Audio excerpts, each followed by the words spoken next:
It's tabletop time, I'm Dave, and today I'm going to be going back into the world of my Sakura Tau with the hotly requested topic of a battlesuit. This video is sponsored by MSI, and through the power of their awesome creator laptops, I'm going to be able to sculpt up a whole bunch of 3D files to really customize and paint a Crisis battlesuit for my Tau army. But before I start sculpting, the first thing I need to do is build a Crisis suit. So let's get down to it. So if I'm going to be creating a Tau battlesuit for my Sakura sept, I have to start with the absolute most iconic jack of all trades, the Crisis suit. And there is no more efficient box to get this in than the Start Collecting Tau Empire box. I'm just going to assemble a single battlesuit to use as my test model for all of these new custom parts. I spent a little bit of time choosing the equipment I was going to give my Crisis suits. I know a new codex has come out, and these are out of date, but they are from 8th edition, so they should be close enough in terms of what the weapons do. And having played Call of Duty Modern Warfare a lot at the time, I had been obsessed with the idea of airbursting fragmentation projectors. As well as this, I wanted to include a cyclic ion blaster. Neither of these guns actually come in this kit, so I think this could be a really good opportunity to sculpt more than just some armor panels. Assembling the kit was easy, and I posed it on a tactical rock as if it was leaping off, jet engines starting to flare and burn as it jumps into the sky. I kept one arm raised in the classic Superman pose as this mecha launches towards the future. Now, when embarking on a project like this, precision is actually key. I need to really take my time and get my measurements right. To do this, I use some calipers, measuring all the different dimensions I would possibly need to create compatible parts on my laptop. The other precision tool, of course, would be the Summit E16. And once I had all my measurements, it was time to move across to the computer, go into Blender, and start sculpting. As I started sculpting the helmet, the first thing I wanted to get right was the neck joint. This needed to match pretty perfectly with a ball and socket joint. I just cut the sphere in half, plugged in the dimensions, and then extruded a little neck column up. I could build the rest of the helm off this. With the neck column in place, I could start to work on the next phase. I'd always loved the look of the traveling Ronin with the straw hat, but combined with this, I absolutely loved Crisis suit conversions I had seen in the past where they had used drones as the head of the Crisis suit. So I decided to make a helm that was a techie version of that while not looking exactly like just a drone glued onto a head. Now, when I'd been playing around with test fitting a drone head onto the Crisis suit, I noticed that the exhaust vent or the fin on the backpack was actually in a really annoying place for fitting and rotating the helm. So I decided to pull in the back of the semicircle. This has the added benefit of meaning the helm can fit on the head and rotate left to right a lot more smoothly than if it was a regular circle. With the Kabuto/Pit Droid helm top in place, I set to work creating the lens array and the bulk of the helmet that would fit at the bottom. Now that this bulk shape had been made, it was time to create a recess that I would be putting the lenses in at the front of the face. I really wanted to create a crest on top of the helm that would be reminiscent of the crests on samurai helms. Tau helmets always have antenna on them, so I thought this would be a perfect opportunity to combine the idea of the Tau antenna with that idea of a samurai crest. From a base plate, I built out a couple of bunny ear antennas, and then I set to work detailing them.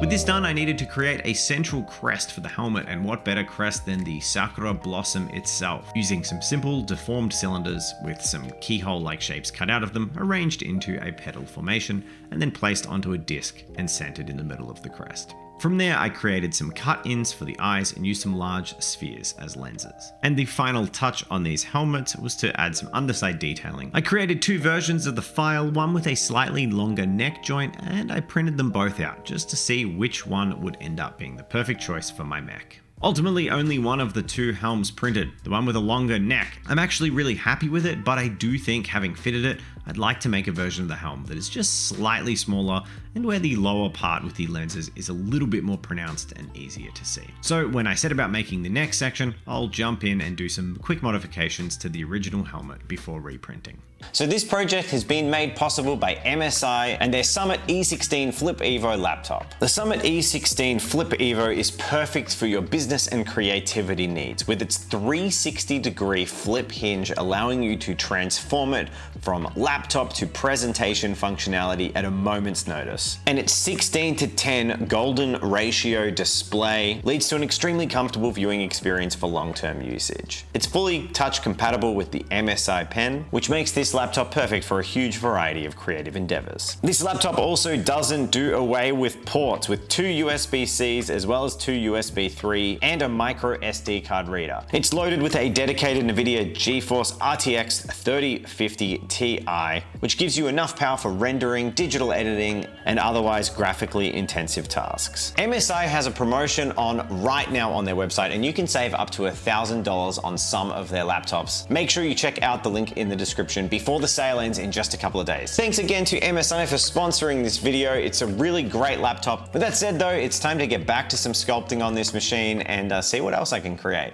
So I've made the changes to the helm and made the first version of the legs. Now, assuming nothing goes wrong, I can get them all printed over lunch and then I can start painting this crisis suit. The two areas of armor I wanted to cover to really exemplify that samurai feel were the hips or thigh guards and the shoulder guards. I thought I would start with the thighs. I started with semicircles to create the knee discs at the same dimensions as the original model, and from there, using precise measurements, created the mounting joint and connected it to those circular knee guards. I created overlapping plates and curved them around, and then used some pill-shaped spheres and created a couple of teeth-like protrusions that would make for a bit of visual detail on the inner side. I set these pieces to print up with a helmet, and they printed overnight.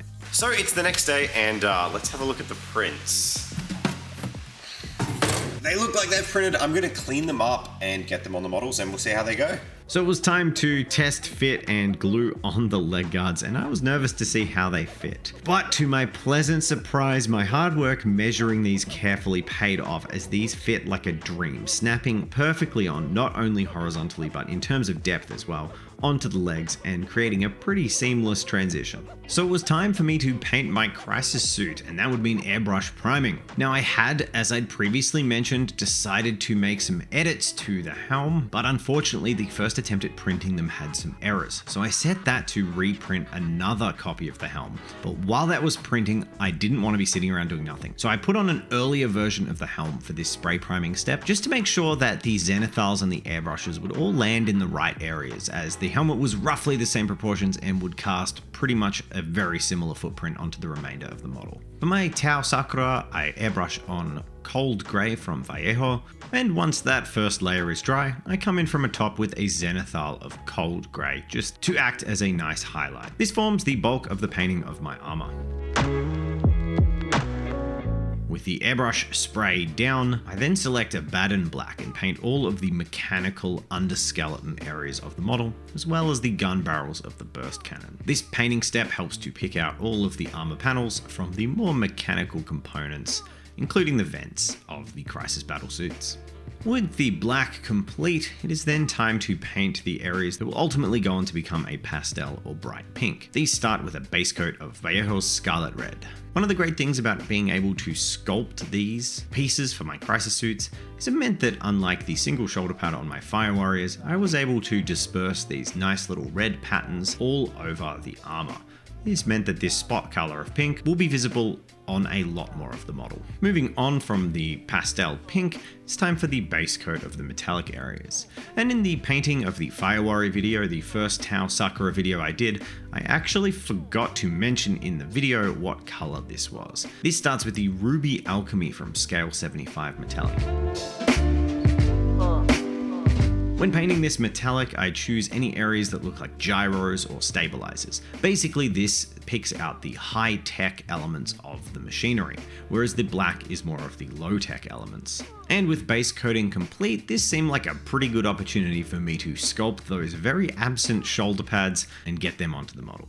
Next up was the shoulders. I cut out a Tau shoulder pad for reference and used the calipers once again to measure the internal size, the connection points, the width, the length, and the depth. I borrowed the crest from the helmet and made that the central emblem that the remainder of the shoulder pads would be built around. Then, using some measurements taken of the crisis suit's shoulder, I roughly blocked out some shapes and made sure they filled up effectively the same area, and added some of those pill-shaped decorations to appear like straps or wire or cable connecting the plates. As an additional decoration this time, to avoid the panels looking like they just begin and disappear in nowhere, I added a little bit of trim on the top of the topmost panel and the bottom of the bottommost to appear like a little bit of a trim decoration and a border over the design in general. So if I was designing Tau, I was going to need one of those little gyro ball circles. So I created a sphere and made a recess down the center of it. I then attached this to a cylinder and placed that cylinder through the top of the shoulder pad. Then, using deformed versions of the panels I'd already created, I just set about replicating the effect I'd already done on the front of the panel. Once this was done, I decorated with a few more of those pill-shaped straps, and I was happy to call the shoulder pads finished. After another error of the helmet, I actually printed the shoulder pads and the helmet again, making sure to take extra time to do my supports in Lychee and get this all perfect. But after a little bit of work, both the shoulder pads and the helmet came out perfectly, and I'm super happy with them. With these pieces printed, I rapidly caught them up to where the rest of the Crisis suit was with the base coating. But the one thing to note here was that I actually blue tacked them onto a painting handle in a close approximation to the angles they all sit on the Crisis Battlesuit. This meant that my Zenithal airbrushes were hitting the correct spots, and these pieces would look perfectly at home on the Mini.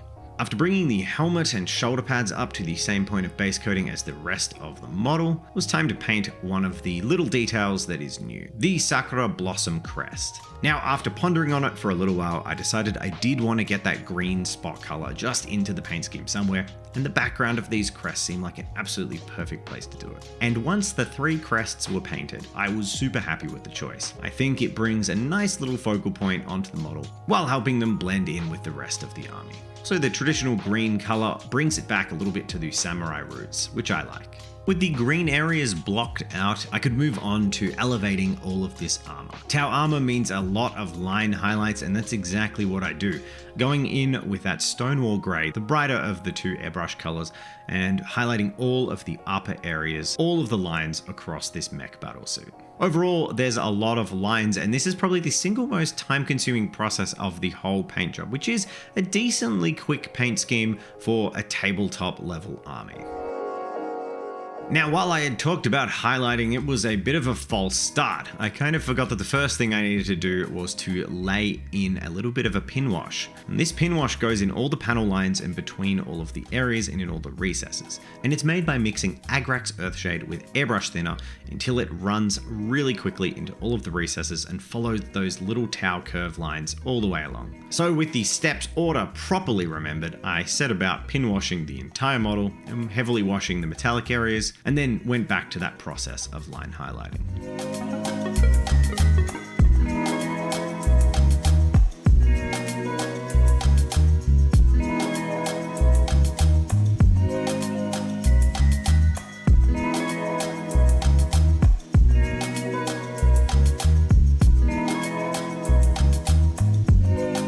Once the Stonewall Grey line highlight was complete, I grabbed some dead white and paint all of the absolute raised edges, mostly focusing on the helmet, as well as a small point highlight on all of the higher most edges of the rest of the armor. With this done, I wasn't quite happy with the brightness of the helm as a focal area, so I went through and blended progressively brighter highlights of greys until the helmet ended up a slightly brighter white than the rest of the armor, ensuring that your eye was drawn straight to the center of the model.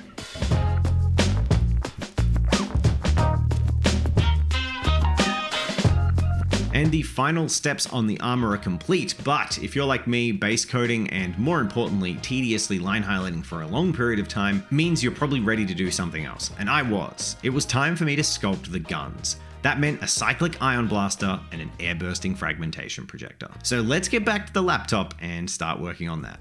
With paint drying on my model and more details to create, I was itching to get back into the 3D modeling software. So it was time for me to create my cyclic ion blaster.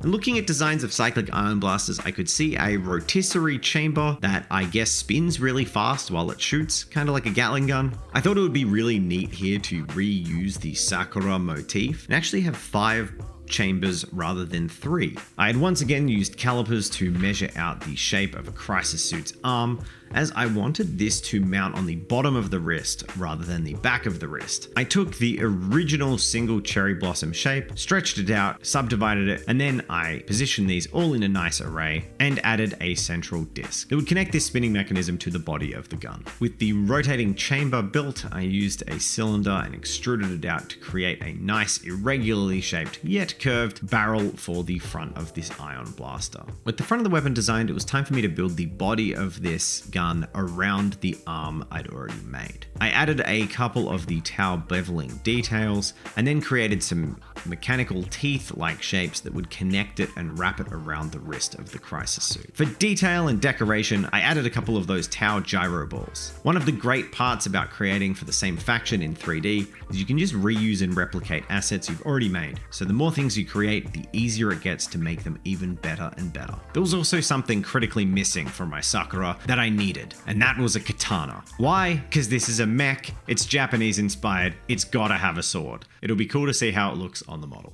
With the cyclic ion blaster done, I decided to also sculpt the air-bursting fragmentation projector. Now, the current design has almost like a Nerf tube that drops grenades into it, and the major change I made with mine is I decided to make a big side-mounted sort of drum magazine of grenades. It's the only non-energy weapon on the Tau Battlesuit technically firing these projectiles, so I thought making it super obvious that it had a kind of different nature to the other weapons would carry off really well. I sculpted this to mount on the shoulders, and I'm planning to put it on the right shoulder. Alright, so Australia has 2 public holidays this week, which means my time has been cut super short. So the jet thrusters I attempted to sculpt like last night after roleplay in half an hour look like they've printed successfully, but we'll see if they're any good because I did sculpt them in like half an hour and I've never done anything like that before. So fingers crossed they look like they printed. If not, I'll base it regularly. Thankfully, the print supports held and the print came out perfectly. One thing I didn't do was account for the forward position of the shoulder pad for the air-bursting projector, so to make these fit nicely, I just carved a little bit away from the back of the gun until it fit nicely. With the guns printed, I rapidly caught them up to where the rest of the mini was, following all the previous steps that I had done earlier in the video. It was time for the moment of truth, and I glued on the spinny Sakura blaster and the grenade launcher, and I was super happy with the fit. I'm really proud of this. I feel like I've come an amazingly long way in a short space of time. Now that the model was together, it was time to move to the final steps of the paint job. I highlighted all the metallic areas with another Scale 75 metallic. I believe I had originally used Garnet Alchemy for the base coat, and this was the Ruby Alchemy. For the black areas of the model, it was important to create some kind of highlight, so I mixed in a charcoal grey with cold grey and highlighted all the raised surfaces in a similar way to I had for the white armor. With all those areas painted, I used cold grey to do a point highlight on the uppermost areas of all the black. For the red details that would ultimately become pink, I mixed in Vallejo's Scarlet Red with Squid Pink and Arctic White with increasing increments towards the white until I had pulled up to a point highlight on each of these pink decorations. For the center of the 3 Sakura crests, I went with a very soft pastel pink to emulate the petals of a cherry blossom. With only a few steps left, it was time for me to do the blade. I did a fairly basic blue metallic blade on this one. I didn't want to make this a color or lean on it looking like a power weapon, as Tau battlesuits are only equipped with a single close combat weapon. They're not known for their close combat prowess, and I didn't want this to be mistaken for an energy blade or some kind of other piece of war gear. This is just its stock standard way that it deals damage in melee. For the eye lenses, I highlighted them up with scarlet red mixed with white, leaving the pink out. And as a final step, I put some gloss varnish on them just to make them shine. With the model completely painted, the last thing left for me to do was to do some sept markings. So I freehanded on some straight lines and strange angles in a few areas of the armor that were a little bit bare, just to add some character and some detail. With these done, there was a final step. A super secret bonus. That's right, I had sculpted something last night after roleplay in a mere half hour. I hope it turns out, but my plan? Jet thrusters. The clear resin jet clouds turned out as well as I could have hoped given everything. I'm really happy with them, and I'm hoping with some airbrushing I'll be able to make them perfect. To airbrush these thrusters, I used some clear blues. At the very top of the plume, I used some opaque white paint just to increase the brightness. And then on the bottom of the clouds on the base, I tried to lay in some deeper blues just into the central part of the smoke clouds, as if the reactive heat and fire of the jet thrusters was causing some of that color to seep into the smoke. But generally, I just used some dark grays to create the look of a smoke plume that attached to the base. With all that done, we are finished and ready to look at some reveals.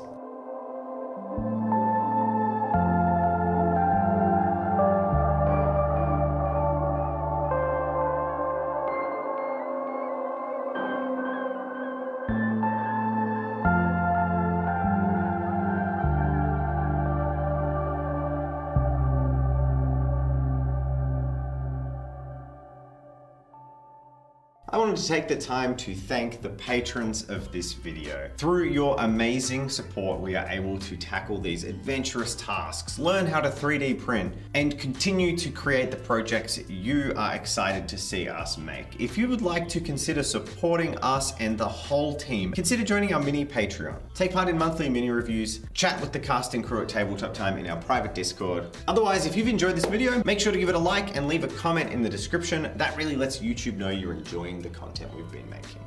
Wow, what a project. That was something I've wanted to tackle for ages. So a big thank you to our sponsor, MSI. Check out the links in their description and make sure you check out the sale on their website because that is still up for another couple of days. What are your thoughts on the battlesuit? Do you like the way that the Sakura battlesuits feel? I personally think it suits really nicely with the custom parts that are on the original Fire Warriors. And this only emboldens me to make more custom parts and become increasingly ambitious for the other mechs in the Tau army. Thank you so much for watching. It's been a treat. Now I'm gonna regress to my childhood and play with my toy.